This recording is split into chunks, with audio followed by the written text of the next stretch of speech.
ଗ୍ରହ ଲେଖେ ଭାଗ୍ୟ, ଭଗବାନ ଦେଖନ୍ତି କର୍ମ, ସତ୍ୟ ପଥେ ଚାଲିଲେ ମିଳଇ ଧର୍ମ। ହାର ନ ମାନ, ସମୟ କାଲିକି ହେବ ଶୁଭ। ଆଜିର ସଂଘର୍ଷ କାଲିକି ଦେବ ସଫଳତାର ଫଳ। ନମସ୍କାର ଦର୍ଶକ ବନ୍ଧୁ, ମୁଁ ଜ୍ୟୋତିର୍ବିଦ ପଣ୍ଡିତ ସୁଧୀର ସ୍ୱାଗତ ଜଣାଉଛି ମୋର ଆଜିର ଏହି ସ୍ୱତନ୍ତ୍ର ଉପସ୍ଥାପନାକୁ। ସିଂହ ରାଶିର ବ୍ୟକ୍ତି 2026 ମସିହାଟି କେମିତି କଟିବ ଆପଣଙ୍କ ପାଇଁ, 2026 ମସିହାର ଭବିଷ୍ୟବାଣୀ। ତେଣୁ ଏହି 2026 ମସିହା ଚନ୍ଦ୍ର ରାଶି ଆଧାରରେ ଏବଂ ଆପଣଙ୍କର ଗ୍ରହର ଗୋଚରୀୟ ଭ୍ରମଣର ଅବସ୍ଥିତିକୁ ନେଇ ଆମେ ଆଜି ଖୁବ୍ ସଂକ୍ଷିପ୍ତରେ ତଥ୍ୟ ରଖିବା 2026 ମସିହାଟି କେମିତି କଟିବ। ଯଦି ଆମେ ଦେଖିବା, ବୃହସ୍ପତି ଆପଣଙ୍କର ବର୍ତ୍ତମାନ ଏକାଦଶ ଭାବରେ ରହି ବର୍ଷ ଆରମ୍ଭ ହେବାକୁ ଯାଉଛି। ତେବେ ଜୁନ ମାସ ପରେ ଆପଣଙ୍କର ଦ୍ୱାଦଶ ଭାବକୁ ପଳେଇ ଆସିବେ ବୃହସ୍ପତି। କେତୁ ଆପଣଙ୍କର ସ୍ୱରାଶିରେ ରହିଛନ୍ତି, ବୁଧ ଶୁକ୍ର ଚତୁର୍ଥରେ, ରବି ମଙ୍ଗଳ ପଞ୍ଚମରେ, ରାହୁ ଆପଣଙ୍କର ସପ୍ତମରେ ଥିଲାବେଳେ ଶନି ଆପଣଙ୍କର ଅଷ୍ଟମ ଭାବରେ ରହିଛନ୍ତି।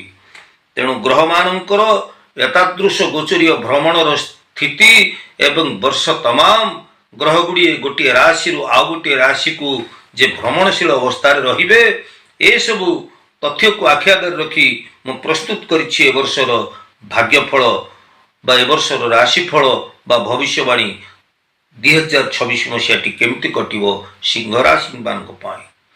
ଆପଣଙ୍କର ଚାକିରି, ଆପଣଙ୍କର ବ୍ୟବସାୟ, ଆପଣଙ୍କର ଆର୍ଥିକ ଦିଗ, ପ୍ରେମ କ୍ଷେତ୍ରରେ, ବିବାହ କ୍ଷେତ୍ରରେ, ସ୍ୱାସ୍ଥ୍ୟ, ଏ ତମାମ ପ୍ରସଙ୍ଗ ଉପରେ ଖୁବ୍ ସଂକ୍ଷିପ୍ତରେ ମୁଁ ତଥ୍ୟ ରଖିବି, ଅତ୍ୟନ୍ତ ମୂଲ୍ୟବାନ ତଥ୍ୟ ରଖିବି। ତେବେ ଭିଡ଼ିଓଟିକୁ ମୋର ଶେଷ ପର୍ଯ୍ୟନ୍ତ ଦେଖନ୍ତୁ। ପ୍ରିୟ ସିଂହ ରାଶିର ବ୍ୟକ୍ତି ବିଶେଷ, ଏ ବର୍ଷ ଆପଣଙ୍କର ନେତୃତ୍ୱ ନେଲା ଭଳି ବର୍ଷ, ଏ ବର୍ଷ ଆପଣ ସମ୍ମାନ ପ୍ରାପ୍ତ ହେବା ଭଳି ବର୍ଷ, ଏ ବର୍ଷ ଆପଣଙ୍କ ପାଇଁ ଗୋଟିଏ ବଡ଼ ସିଦ୍ଧାନ୍ତର ବର୍ଷ। ଏ ବର୍ଷ ଆପଣଙ୍କର ପ୍ରତିଭା, ଆପଣଙ୍କର ଆତ୍ମବିଶ୍ୱାସ, ଆପଣଙ୍କର ପରିଶ୍ରମ ଆପଣଙ୍କୁ ବହୁ ଉଚ୍ଚ ସ୍ଥାନକୁ ନେଇ ଯିବାର ସମ୍ଭାବନା ସୃଷ୍ଟି କରୁଛି।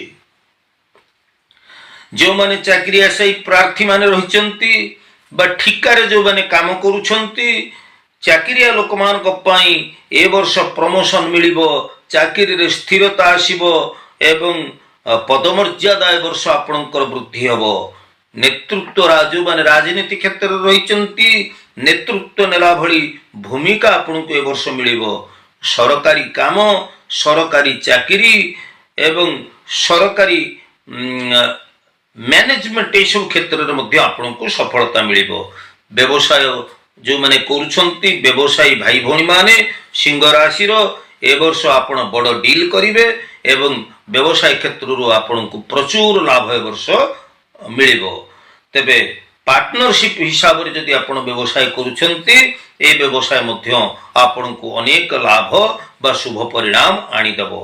ତେବେ ସିଂହ ରାଶିର ବ୍ୟକ୍ତି ବିଶେଷ ନିଜର କ୍ରୋଧ ଏବଂ ଅହଙ୍କାରକୁ ଆପଣ ଟିକେ ନିୟନ୍ତ୍ରଣରେ ରଖନ୍ତୁ। ଧନ ଏବଂ ଆର୍ଥିକ ସ୍ଥିତିକୁ ଯଦି ଆମେ ଲକ୍ଷ୍ୟ କରିବା, ତାହେଲେ ଏ ବର୍ଷ ଆପଣଙ୍କର ଆୟ ବଢ଼ିବ। ସଞ୍ଚୟ ଏବଂ ବିନିଯୋଗରୁ ଆପଣଙ୍କୁ ଲାଭ ମିଳିବ। ଜମି, ଘର, ଗାଡ଼ି କିଣିବା ପାଇଁ ଏ ବର୍ଷ ସୁବର୍ଣ୍ଣ ସୁଯୋଗ ସୃଷ୍ଟି ହେବ।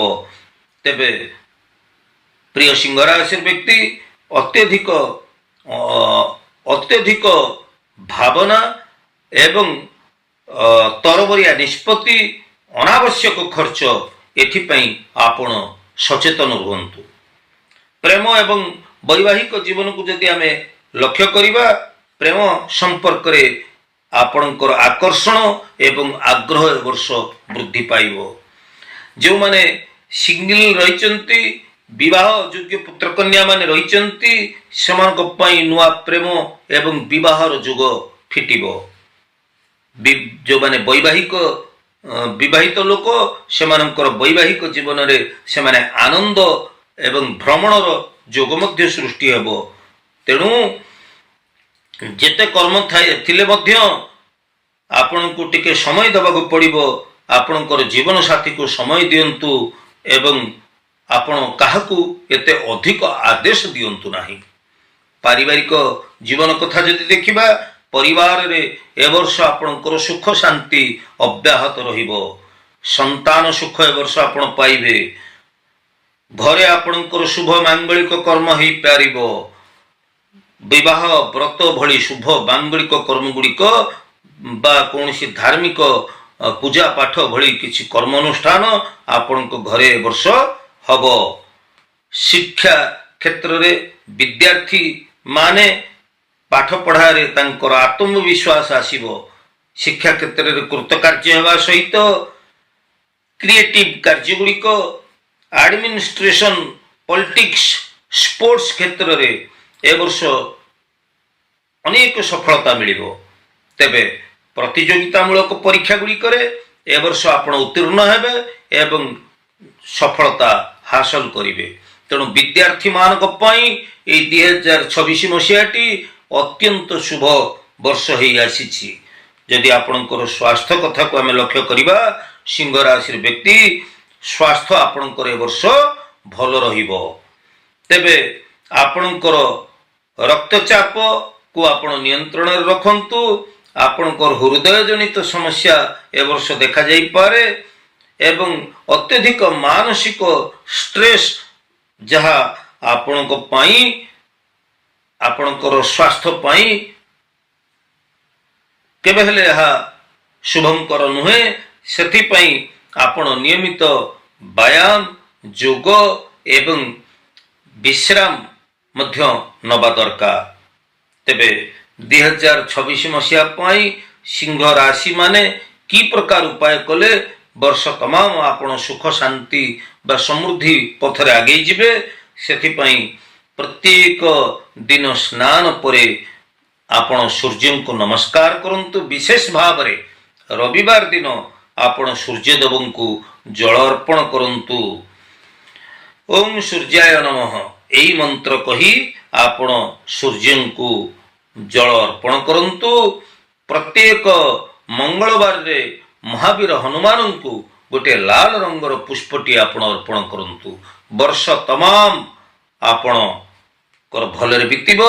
ସୁଖ ସମୃଦ୍ଧିପୂର୍ଣ୍ଣ ବର୍ଷ ହେଇକି ଆସୁଛି ଏଇ 2026 ମସିହାଟି ଆପଣଙ୍କ ପାଇଁ।